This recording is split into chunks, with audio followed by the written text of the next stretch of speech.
आज की एक और बड़ी खबर कर्नाटक हाईकोर्ट से आई, जिसने हिजाब मामले पर फैसला देते हुए ये कहा कि हिजाब इस्लाम का अभिन्न हिस्सा नहीं है। लेकिन ऐसा लगता है कि कोर्ट के इस फैसले के बाद भी हिजाब पर जो विवाद शुरू हुआ वो थमता नहीं दिख रहा। ऐसा हम इसलिए कह रहे हैं क्योंकि जिन छात्राओं ने याचिका लगाई थी, अब उन्होंने सुप्रीम कोर्ट का दरवाजा खटखटाने का मन बना लिया है।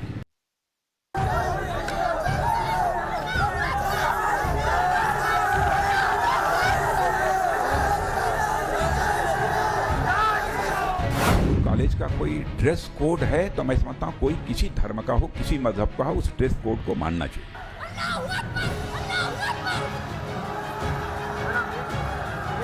हिजाब पहन के स्कूल में जाने की कोई आज तक नहीं हुआ। जो अभी नया कोई शुरू किया है, ये नहीं होना चाहिए।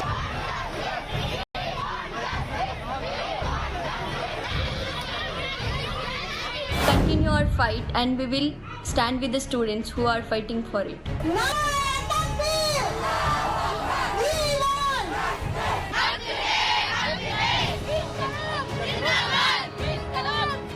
आप दूसरे रिलीजन के सिंबल्स को अलाउ करेंगे और सिर्फ हिजाब को अलाउ नहीं करेंगे तो ये आर्टिकल 15 का डिस्क्रिमिनेशन नहीं हो रहा है। देखिए, हिजाब को लेकर जो हारा हंगामा था वो शुद्ध रूप से साजिशों और षड्यंत्रों से भरा हुआ था। ये पर्दा जो है कुछ हमारे मजहब में, हमारा मजहब अल्लाह का दिया हुआ है।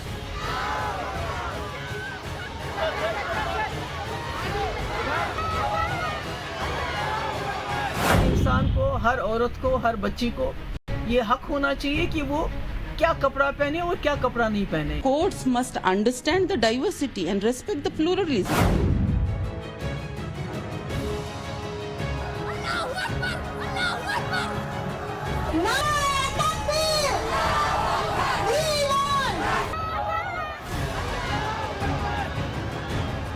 कोर्ट भरल जाएंगे और फिर उसके साथ सड़कों पर भी ये लड़ाई लड़ी जाएगी।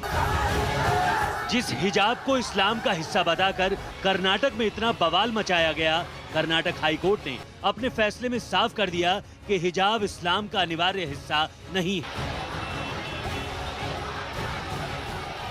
कोर्ट ने हिजाब पहनने की इजाजत मांगने वाली सभी याचिकाओं को भी खारिज कर दिया।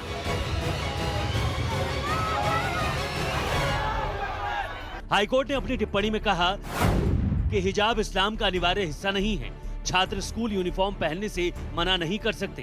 क्लास के अंदर कोड ऑफ कंडक्ट जरूरी है। शिक्षण संस्थान हिजाब पहनने पर बैन लगा सकते हैं। स्कूल कॉलेज को ड्रेस कोड तय करने का अधिकार है। सरकारी आदेश के खिलाफ कोई केस नहीं बनता। स्कूल कॉलेज को यूनिफॉर्म तय करने का अधिकार है। हिजाब विवाद के पीछे छिपे हुए हाथ हो सकते हैं। कोर्ट ने हिजाब विवाद के पीछे साजिश से भी इनकार नहीं किया। अब सवाल ये, क्या इस पूरे विवाद के पीछे पीएफआई सीएफआई की साजिश थी? बीजेपी समेत कई संगठनों ने जहां कोर्ट के फैसले का स्वागत किया है, वहीं कांग्रेस और बाकी कुछ विपक्षी दल इससे सहमत नहीं हैं। उस जजमेंट का सभी को स्वागत किया जाना चाहिए। आज जो हिजाब के मामले में जजमेंट दिया है उन्होंने, और उन्होंने कहा है कि हमारी बेटियां चाहे किसी भी धर्म अथवा क्षेत्र की हों, उन पर कोई बंदिश यह स्वीकार्य नहीं है। यदि स्कूल कॉलेज का कोई ड्रेस कोड है तो मैं समझता हूं कोई किसी धर्म का हो, किसी मजहब का हो, उस ड्रेस कोड को मानना चाहिए। हिजाब को लेकर जो हारा हंगामा था वो शुद्ध रूप से साजिशों और षड्यंत्रों से भरा हुआ था। हिजाब को लेकर के जो हारा हंगामा था वो किस तरह से मुस्लिम लड़कियों को फॉर्मल एजुकेशन से बाहर किया जाए और उनको तालिबानी सोच के साथ उस जगह झोंक दिया जाए जहां पर कि फॉर्मल एजुकेशन ना मिल पाए। लेकिन जो हिजाब को लेकर के एक हॉरर हंगामा था, एक षड्यंत्र और साजिशों से भरी जिद थी, वो एक्सपोज हो रही है। ऑब्नॉक्शियस सिचुएशन बीजेपी ने क्रिएट कर दिया कि शिक्षा हासिल करो, हिजाब पहनो। पूरा सरकार के आंकड़े बताते हैं कि कर्नाटका और तेलंगाना में मुस्लिम लड़कियां हिंदू लड़कियों के बराबर स्कूल्स में शिक्षा हासिल कर रही हैं। आप उनको रोक रहे हैं। और आरएसएस बीजेपी सिर्फ एक ही कल्चर का डोमिनेशन चाहती है भारत में। वो प्लुरलिज्म और डाइवर्सिटी को बर्दाश्त नहीं करती। मुस्लिम धर्मगुरुओं के बीच भी हाईकोर्ट के फैसले को लेकर अलग अलग राय है।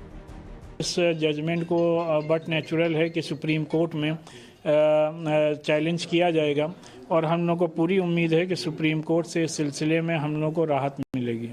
कर्नाटक हाई कोर्ट ने जो तमाम पिटीशन को प्रतिबंध वाली डिसमिस किया है उसका हम वेलकम करते हैं और हम लोगों को ये उम्मीद थी कि हमेशा जो अदलिया होती है, जो कोर्ट्स होती हैं, वो संविधान के ही पैनल पे काम करते हैं और ये एक बहुत बड़ा फ़ैसला है उन तमाम लोगों के लिए जो हिजाब को लेकर एक फित्नो फसाद का माहौल, सांप्रदायिकता फैलाने की कोशिश कर रहे थे। हम इस फैसले के खिलाफ सुप्रीम कोर्ट बहरहाल जाएंगे और फिर उसके साथ सड़कों पर भी ये लड़ाई लड़ी जाएगी, क्योंकि जमहूरियत ने हमको हक दिया है अपने एहसासात और जज्बात का इजहार करने का। ये लड़ाई सुप्रीम कोर्ट में भी लड़ी जाएगी और NPR, NRC, CAA की लड़ाई जिस तरह सड़कों पे लड़ी गई, हम अपनी शिनाख्त और अपनी तहजीब और अपने मासूम बच्चियों के समझिए इफ़्फ़त और इस्मत की चादर को निकालने की जो कोशिशें की जा रही हैं, उसके खिलाफ सड़कों पर भी लड़ाई लड़ेंगे। वहीं हाई कोर्ट के फैसले के बाद भी इस विवाद के खत्म होने के आसार नहीं दिखते, क्योंकि हिजाब पहनने की मांग पर याचिका दायर करने वाली छात्राओं ने कहा है कि उन्हें इंसाफ नहीं मिला। We are not happy about this decision because this is our constitutional right and it is our religious right also. They were really hoping so much from the High Court and all the judiciary system, but we feel like we have been betrayed and our hopes are broken. But we'll try to follow all the legal actions with our parents. High court के फैसले से उम्मीद थी कि इस विवाद की आग पर पानी पड़ जाएगा, लेकिन याचिकाकर्ताओं का रुख देखकर ऐसा लगता नहीं है। वैसे जरूरत इस बात की है कि देश में धार्मिक पहनावे, धार्मिक चिन्ह को शिक्षा से जोड़ा जाना गलत है। हर धर्म और समुदाय के लोगों को इससे बचना चाहिए। Bureau report, times now, Navbharat.